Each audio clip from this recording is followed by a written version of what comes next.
айдай арайлар, жұлдыздай жарқырар, судай таза мөлдір көңілмен бүгінгі күнімізді бастаймыз.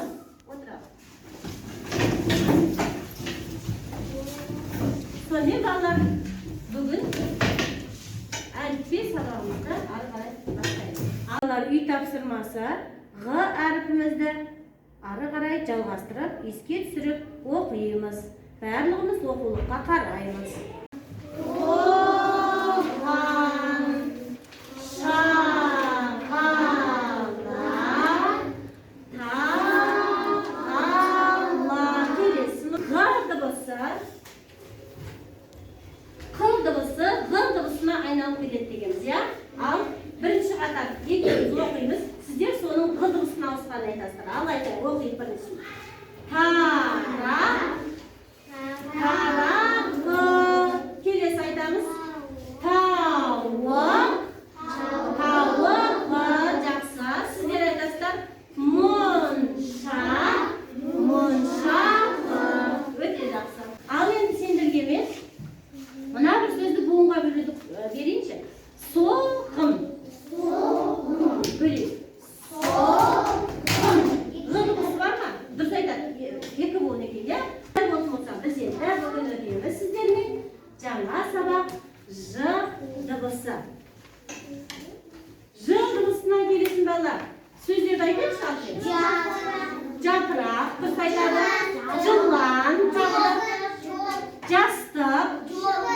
Жол. Жел. Желім.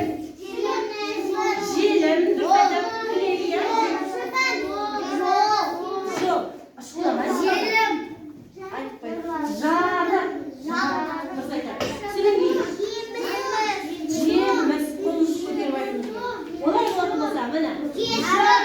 Келетін сөздеріміз біздің мынау біздің бас батыры. Ал мына нені сурет екен? Жастық. Мен тақтаға Ж дыбысын нелер қояйын.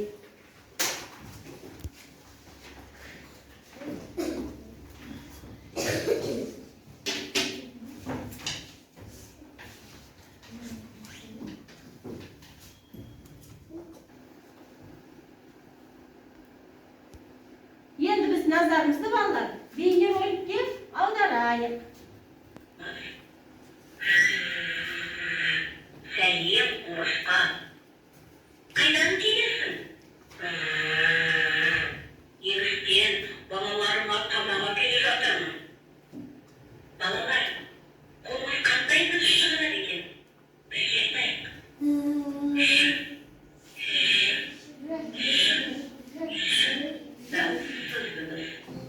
Оны көп бояумен бояймыз. Тағы да қандай сөздерге Ж дыбысы бар екен? Назар салып тыңда. Есіңе сақта.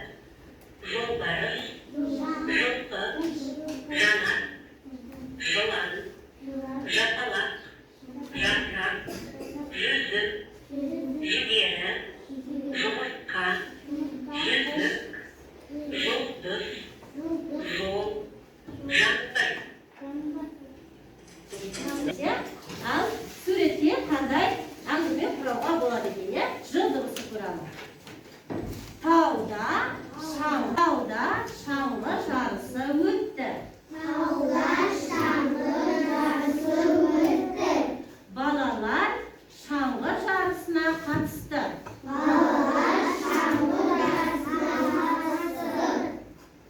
Жарыста бірінші болып мәреге жарас жетті.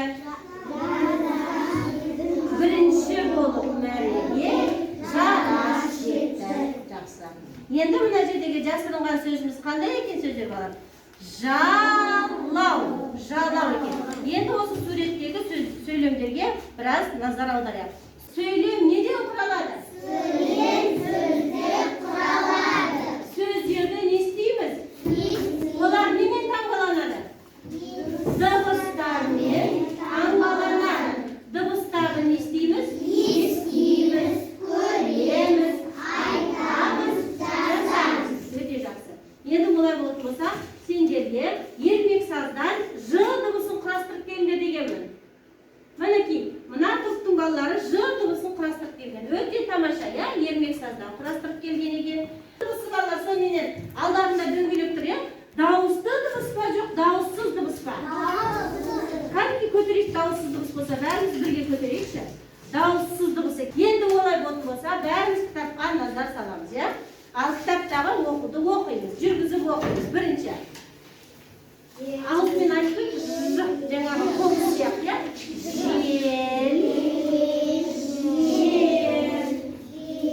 сөйлей. Жал, жол, жеміс, дұрыс. Жарыс, жарық, жалау, жармау. Өте жақсы, иә? Сол жерден жаңып бар. Ораз, озар мекен, ашар, озар мекен. Айтып көрейік ал. Ораз, озар мекен, ашар, озар мекен. Тағы да жақсы. Ораз, озар мекен, ашар, озар мекен. Өте тамаша. Енді балалар, мына жердегі жастырынып тұрған сөзімізде не деген сөз бар екен? Оқиықшы. Жарыста. Енді бір-бірден қойыңыз. Ж-а-р-ы-ы-ыс-ты-а. Неше буынға бөлініп тұр? Жарыста. Неше буын? 3 буын. Жақсы, өте жақсы. Енді балалар, жаңа зат болады, және қарама-қарсы оған ескі зат болады екен, иә? Содан кейін жарық болады екен, оған қарама-қарсы сөз қараңғы болады екен. Одан кейін өздерің айтыңыз, жуан ағаш болады, содан кейін тағы болады, жіңішке ағаш болады екен. Енді мен сендерге балалар, осы Ж дыбысына байланысты әріптерді таны деген, иә? Мына әріптерді танып, осы әріптер бойынша жетеміз қазір осы әріптерге. Дыбысынан Ж әріпінен жылауға дейінгі жолды жүріп өту керек. Ал кім жүріп өтеді? Бәріміз тобымызбен. Ал келіңдер, бері қарай келіңдер көрейік. Дұрыс, дұрыс, дұрыс. Келе ғой. Тағы да. Дұрыс, дұрыс, дұрыс, дұрыс, дұрыс. Қайда жеттік? Жыланға. Жыланға жеттік, иә? Жақсы, жыланға жеттермен жұмыс жасаймыз. Дәптермен жұмыс жасаймыз. Көреміз қазір неден. Тақтадан көреміз қазір. Бас әріпі. Үлкен жолдың ортасынан сәл төмен қаламыңды қой. Солдан оңға қарай доға сызықты үлкен жол ортасынан айналдырып, төмен тартамыз да, жазу жолының төменгі сызығына тигізе, доға сызықты сәл көтереміз. Жазу жолының жоғарғы сызығының доға сызықпен қиылысқан тұсына қаламызды қойып, оңға қарай үлкен жол ортасына дейін көлбеу сызық түсіреміз де, бұрыш жасай отырып сызықты тік төмен жазу жолының төменгі сызығына дейін жалғастырып, оңға қарай бұрыштап көлбеу сызықты жазу жолының үстіңгі сызығына дейін көтереміз. Canlarım da katılırım.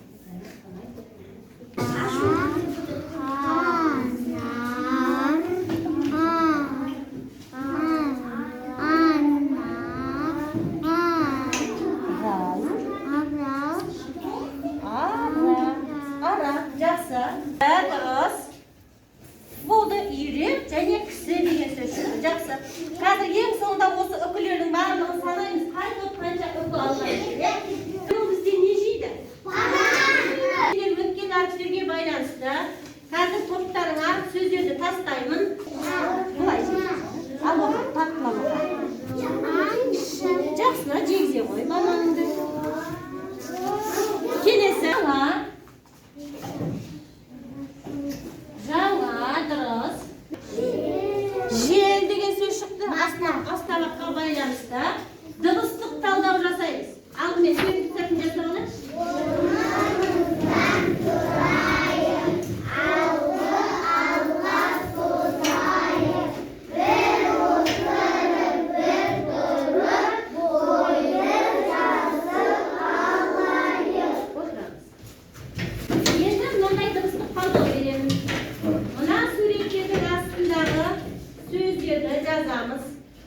yazamızda.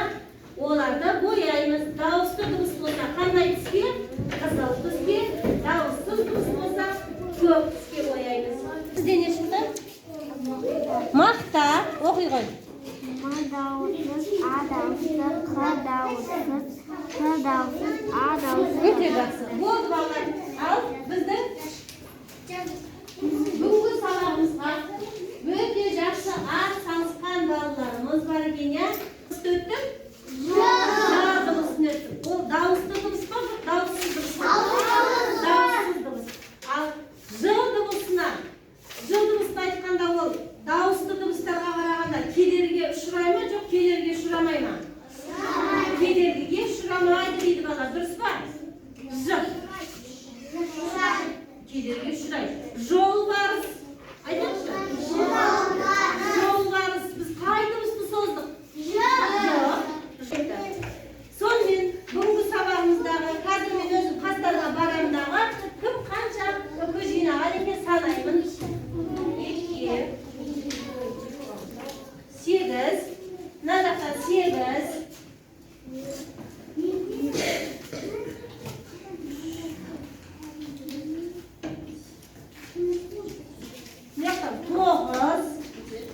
Тоғыз жинапты. Ал мына жақта қанша үкі болыпты? 3,